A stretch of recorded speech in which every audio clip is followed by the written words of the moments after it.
ओम शांति। आज के इस रूहानी सत्र में आप सभी आत्माओं का हार्दिक स्वागत है। आज हम सब परम पिता परमात्मा शिव बाबा के द्वारा 17 मई 1972 को चलाई गई अव्यक्त वाणी का चिंतन मनन करेंगे। बाबा की आज की जो वाणी है वो विशेष रूप से जीवन शैली को बदलने वाली है। जीवन को धारणा मूर्त बनाने वाली है। आपस में संगठन में कैसे एक दूसरे के साथ रहना है, इस व्यवहार को सिखाने वाली है। आज की मुरली का विशेष जो शीर्षक है वो है संगठन रूपी किले को मजबूत बनाने का साधन। बाबा ने इस ईश्वरीय संगठन को किला कहा है, पांडव भवन कहा है। वो कौन कौन से टूल्स हैं जिनका उपयोग करके हम इस संगठन को मजबूत बनाए रख सकते हैं अथवा मजबूत बना सकते हैं। जैसे कि किसी किले के निर्माण में बहुत कुछ ध्यान में रखना होता है ताकि किला मजबूत रहे, दुश्मन अंदर ना आ सके। ठीक ऐसे ही बाबा जो किले की बात कह रहे हैं वो कोई स्थान नहीं है, कोई भौगोलिक क्षेत्र नहीं है, अपितु वो संगठन है, संपूर्ण संगठन। किस प्रकार से एकता और स्नेह के धागे में पिरोया रहे कि कोई भी दुश्मन संगठन की एकता को तोड़ न सके। और ये जो दुश्मन उस किले में आते हैं वो बाहर से आते हैं। इस किले में जो दुश्मन आते हैं संगठन के किले में, वो किस रूप में आते हैं? वो विकार के रूप में आते हैं, कमजोरियों के रूप में आते हैं, एक दूसरे के प्रति अविश्वास के रूप में आते हैं। अगर अविश्वास नहीं है, कमजोरियां हैं, और तीसरा माया रावण के रूप में आते हैं। ये दुश्मन किसी भी संगठन को कमजोर कर देते हैं। तो आज की इस मुरली में बाबा हम बच्चों को वो साधन बताते हैं जिसके द्वारा हमारे इस संगठन रूपी किले को विकार, कमजोरी, अविश्वास रूपी दुश्मन तोड़ न सके। और संगठन केवल समर्पित भाई बहनों का ही नहीं, अपितु जो जिज्ञासु भाई बहनें हमारे संबंध संपर्क में हैं उनको भी माया तोड़ न सके, इसके लिए वो विधि बताते हैं। तो क्या अगर उस विधि को हम फॉलो करेंगे तो संगठन से लोग टूटेंगे नहीं? बताओ, टूटेंगे। तब भी पतझड़ होगा। क्योंकि ये ड्रामा में नूद है, लेकिन उसके दोषी हम नहीं होंगे कि मेरे वजह से संगठन का वो व्यक्ति, वो भाई, वो बहन टूट गया, चला गया। तो इसलिए हम सबको ये जीवन शैली अपनानी है, वो साधन अपनाने हैं जिससे हमारा संगठन का किला मजबूत रहे। माया रूपी दुश्मन संगठन को तोड़ न सके, ये हमारा पूरा प्रयास होना चाहिए।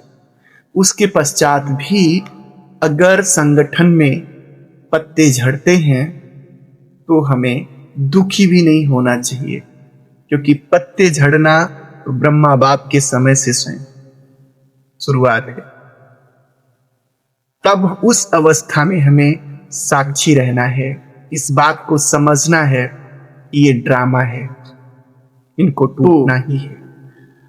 आज इस अव्यक्त वाणी में विशेष 3 बातें बताई गई, जिसके द्वारा हम अपने इस संगठन को अभेद्य किले के रूप में बदल सकते हैं। वो 3 बातें हैं स्नेह, स्वच्छता और रूहानियत। बाबा कहते हैं कि आप सभी को स्नेह का घेराव डालना है। जैसे सैनिक होते हैं तो वो शत्रु पक्ष की सेना पर अथवा किले पर चारों तरफ से घेराव डालते हैं कि जब चारों तरफ से आक्रमण होगा तो हम विजयी हो जाएंगे, शत्रु भाग नहीं पाएगा। तो स्नेह का घेराव डालने का मतलब ये नहीं है कि हम आत्माओं को बंधन में बांध लें, आत्माओं के लिए कोई परिसीमा खींचें।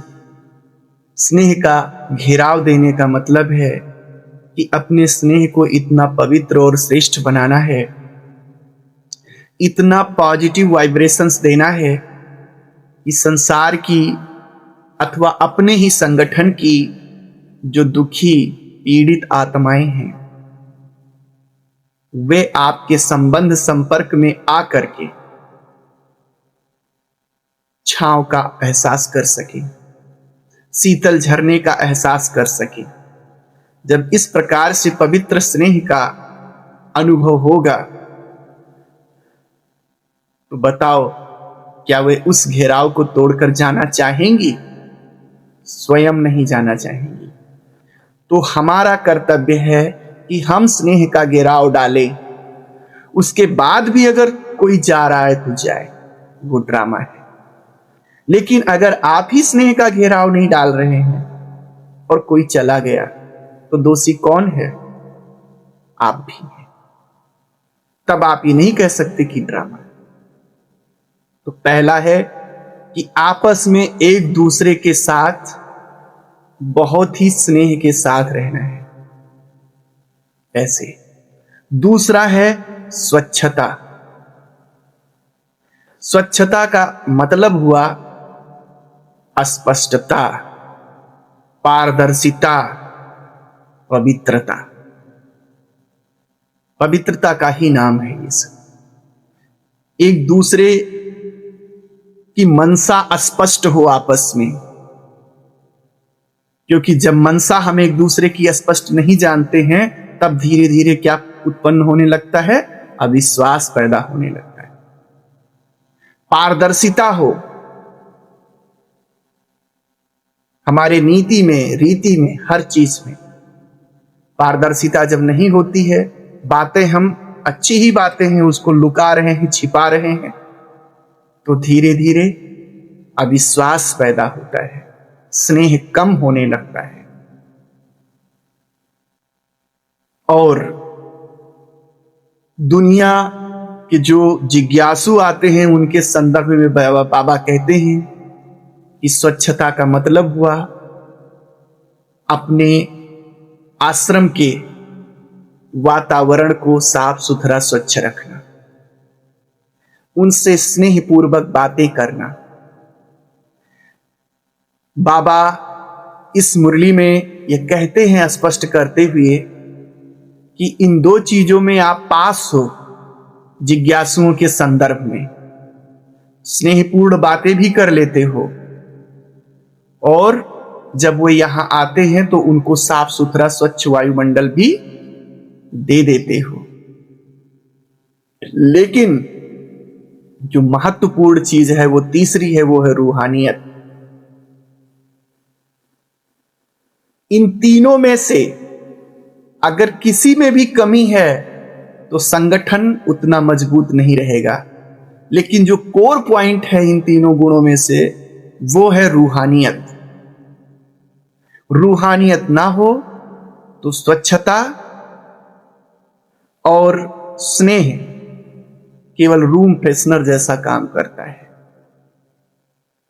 रूम फ्रेशनर क्या होता है कि अगर रूम में थोड़ा सा बदबू आ रहा है, थोड़ा सा सफोकेशन है, तो आप क्या कर देते हो, एयर फ्रेशनर से फ्रेश कर देते हो। तो थोड़े समय के लिए वातावरण क्या हो जाता है, सुगंधित हो जाता है, अच्छा हो जाता है। लेकिन परमानेंट सुगंध बना नहीं रहता। घंटे 2 घंटे के बाद उसका असर कम हो जाता है। तो ऐसे ही अगर जीवन में रूहानियत नहीं है तो वो चाहे आपसी संगठन हो या जिज्ञासुओं के संदर्भ में हो, आप उन्हें चाहे कितना ही स्नेहपूर्वक क्यों ना बोलो, चाहे कितना ही स्वच्छ वातावरण क्यों ना दो, थोड़े समय के लिए उनका मन आपके संगठन के प्रति, आपके प्रति आकर्षित होता है। ठीक उसी प्रकार जैसे अल्पकाल के लिए रूम फ्रेशनर थोड़ा सा कमरे को फ्रेश करता है, उसके बाद वे पुनः वैसे हो जाते हैं। संगठन भी ऐसे आपका अगर केवल वाणी में स्नेह है, अगर केवल जो है स्वच्छता मात्र है बाहरी, तो वो उतना मजबूत नहीं हो सकता। अब रूहानियत का मतलब आप सब समझ ही रहे हो। रूहानियत अर्थात रौब नहीं। अगर संगठन में रौब दिखाते हो, एक दूसरे को रौब से चलाना चाहते हो, तो भले सामने वाला उस समय आपकी बात मान ले, विरोध ना करे। बराबर होगा तो विरोध भी करेगा, छोटा होगा मान लेगा लेकिन अंदर से विरोध करेगा। और जब ऐसे अंदर से विरोधात्मक बातें हैं तो संगठन को मजबूत कहेंगे? नहीं कह सकते। तो रोब ना हो, रहम हो, करुणा हो और स्नेह हो, इसको कहते हैं रूहानियत। रूहाब हो। रूहाब कब होगा? रूहाब के साथ रहम कब होगा? जब किसी भी संगठन की आत्मा से कोई अपेक्षा नहीं होगी और आपकी स्थिति आंतरिक संपन्नता और बाहरी संपन्नता से इतनी मजबूत होगी कि आपको किसी से कुछ याचना करने की जरूरत नहीं है। तब आप अपनी मस्ती में मस्त रहोगे, उसी को कहेंगे रूहाब। अब चूंकि अंदर बाहर से आप संपन्न हैं तो आपकी दृष्टि में करुणा, रहम अपने आप होगा दूसरों के प्रति।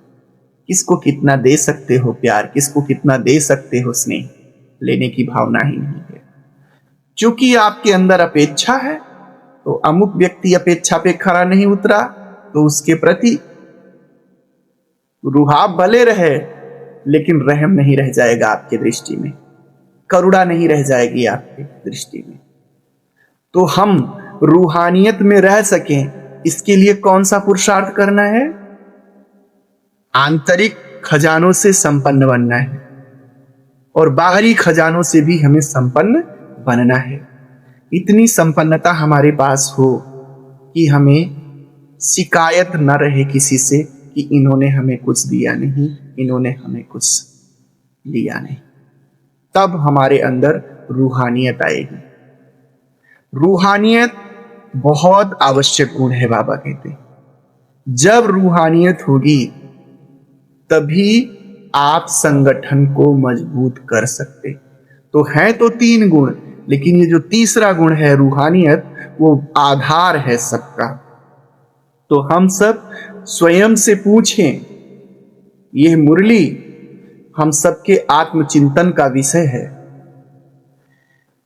अपने जीवन को ऑडिट करने का विषय देती है कि हम सब पूछे अपने आप से, हम रूहानियत में कितना रहते हैं, क्या हमारी स्थिति बाहरी रूप से और आंतरिक रूप से संपन्न है। ऐसे हम अपने आप से पूछें, नहीं है तो प्रयास करें कि हर एक बच्चा, चाहे वो सीनियर है या जूनियर है, छोटा है या बड़ा है, महत्वपूर्ण है। किला बनता कैसे है? छोटी छोटी ईंटों से मिल करके तब बड़ा सा किला बनता है। अकेले किला बन ही नहीं सकता। इसी प्रकार से संगठन बनता कैसे है? एक एक भाई, एक एक बहनों के मिलन से। जब उनकी संख्या ज्यादा हो जाती है तब उसको कहा जाता है संगठन। तो हर एक भाई, हर एक बहन अपने को इस संगठन का ईंट समझे। किला बहुत मजबूत है, लेकिन अगर किसी जगह पे 1 ईंट 2 ईंट कमजोर है तो किला को मजबूत कहा जाएगा? दुश्मन कहां से आएगा? उन्हीं कमजोर ईंटों को हटा करके आ जाएगा। इसीलिए अगर संगठन में कोई एक भाई एक बहन कमजोर है तो जो मजबूत है उनका कर्तव्य है कि उनको कमजोर ना रहने दिया जाए, उनको भी मजबूत बना दिया जाए, क्योंकि वो नहीं कमजोर हैं, हमारा संगठन कमजोर हो जा रहा है उनकी वजह से। इसलिए ये दायित्व लेना पड़े और वो व्यक्ति भी दायित्व ले अपने आप को मजबूत बनाने का। ऐसे अगर ईंट जरा सी हिलती है तो पूरे किले में कमजोरी आ जाती है। इसलिए संगठन को मजबूत बनाए रखने के लिए हर एक अपनी जिम्मेदारी समझे। ब्रह्मा बाप साकार में थे तो वो लाइट हाउस और माइट हाउस की तरह थे, ज्ञान से संपन्न, शक्ति से संपन्न, और वे स्थूल रूप से और सूक्ष्म रूप से हर एक बच्चे की पालना करते थे। स्थूल रूप से जैसे कोई माता खिलाती है अपने बच्चे को, और ले लो और ले लो, घी ले लो, ये ले लो, ताकि बच्चा मजबूत हो जाए। इस प्रकार से बाबा स्थूल रूप से भी पालना करते थे और सूक्ष्म रूप से। एक वाक्य आता है, रमेश भाई कहीं किसी आश्रम पे जा रहे थे टहलने के लिए, तो बाबा ने उनको कहा कि बच्चे वहां जा तो रहे हो, रहना, लेकिन वहां कुछ ना कुछ देके आना, धन ना हो तो मेरे से ले लो, लेकिन देके आना, पता नहीं कैसे चल रहा हो आश्रम। तो ये हुआ पालना। ब्रह्मा बाप ऐसे पालना करते थे। ये नहीं कि जा रहा है बहन, जा रही है भाई, तो हमसे कोई पूछने की मतलब ही नहीं है। एक तो यहां पे 2 काम बाबा ने किया। एक काम किया, श्रेष्ठ आचरण सिखाया कि जा रहे हो तो देके आना है। दूसरा, हीन भावना से बचते हुए बाप का फर्ज निभाया, बड़े होने का फर्ज निभाया कि देके तो आना है, लेकिन अगर तुम्हारे पास नहीं है तो मेरे से ले लो, ये ले लो और देके आना। रमेश भाई बताते हैं कि हम बहुत खुश हुए, क्योंकि वो तो चार्टर अकाउंटेंट थे, उनके पास पैसे की कमी नहीं थी। तो वो कहे कि हम तो चाहते ही थे ऐसा, लेकिन बाबा ने आज्ञा दे दिया तो हमें और खुशी हुई। तो इस प्रकार से हमें हर संतान की पालना करनी है, उनको शिक्षा भी देना है और शिक्षा वो फॉलो कर सके, इसलिए उनको शक्ति भी देनी है। बाबा ने शिक्षा दिया, देके आना, और मेरे से ले लो, शक्ति भी दिया कि ना है तो ये मेरे से ले लो शक्ति, ताकि तुम उसको फॉलो करो। तो इस प्रकार से हमें दोनों काम करना चाहिए। ब्रह्मा बाप की स्थिति इतनी मजबूत थी कि उनके संपर्क में, संबंध में कोई भी आत्मा आती थी तो लाइट और माइट का एहसास करती थी। हमारे संगठन के हर एक बच्चे की स्थिति इतनी मजबूत होनी चाहिए कि जब कोई संगठन में प्रवेश करे तो वो समझे कि यहाँ तो सब लाइट और माइट के फरिश्ते घूम रहे हैं।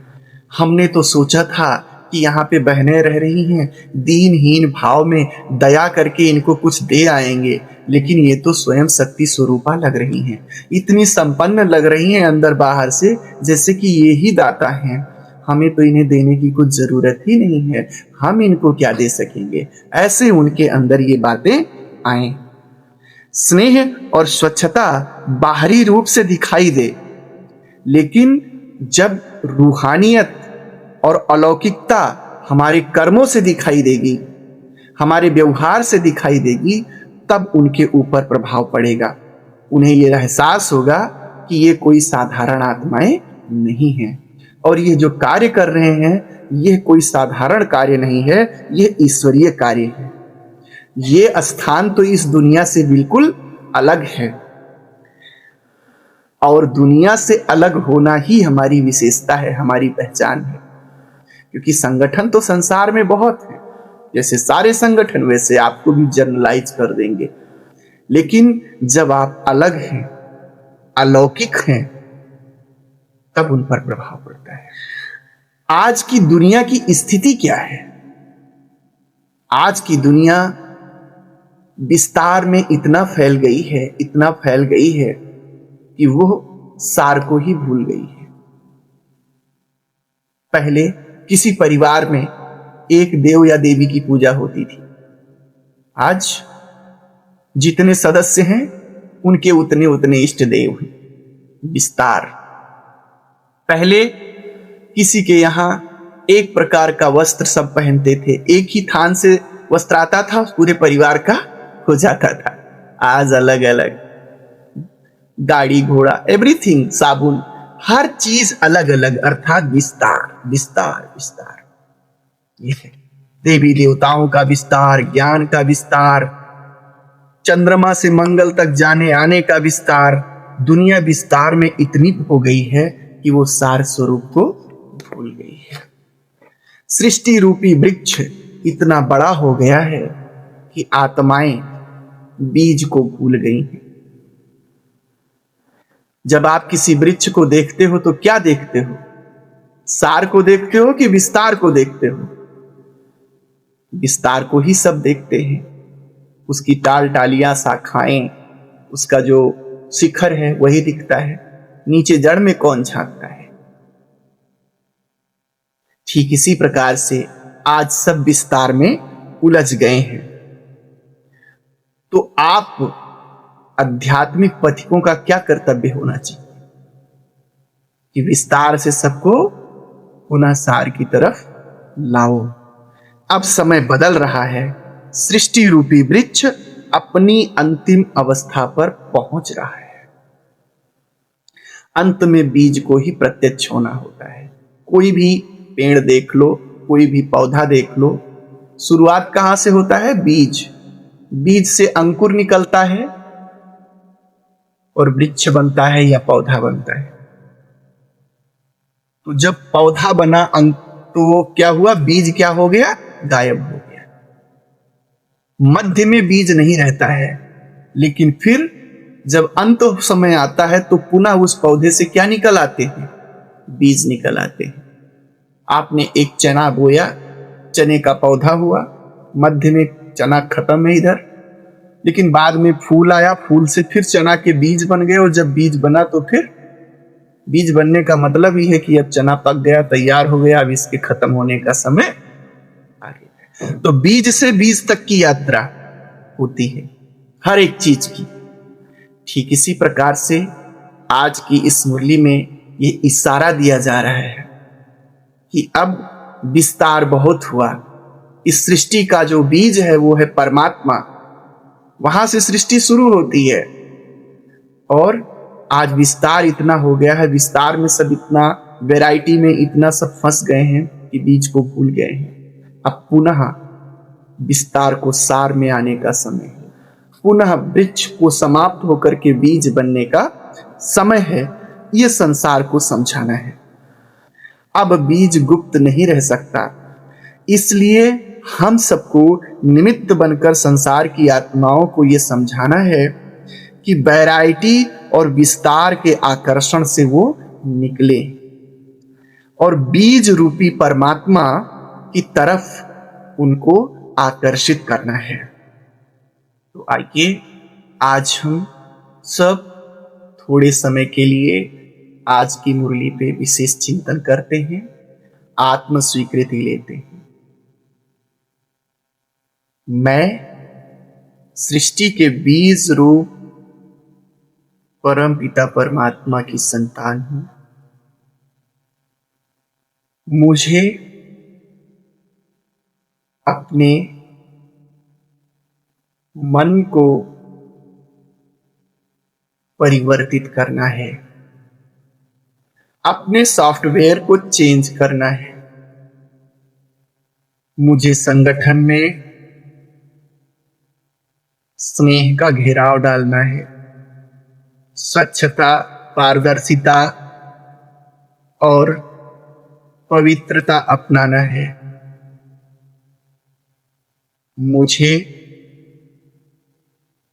रूहाब और रहम, करुणा की भावना अपना करके इस संगठन को मजबूत बनाना है। रौब को हमेशा के लिए छोड़ देना है। विश्व सेवा अर्थ मुझे विश्व की आत्माओं को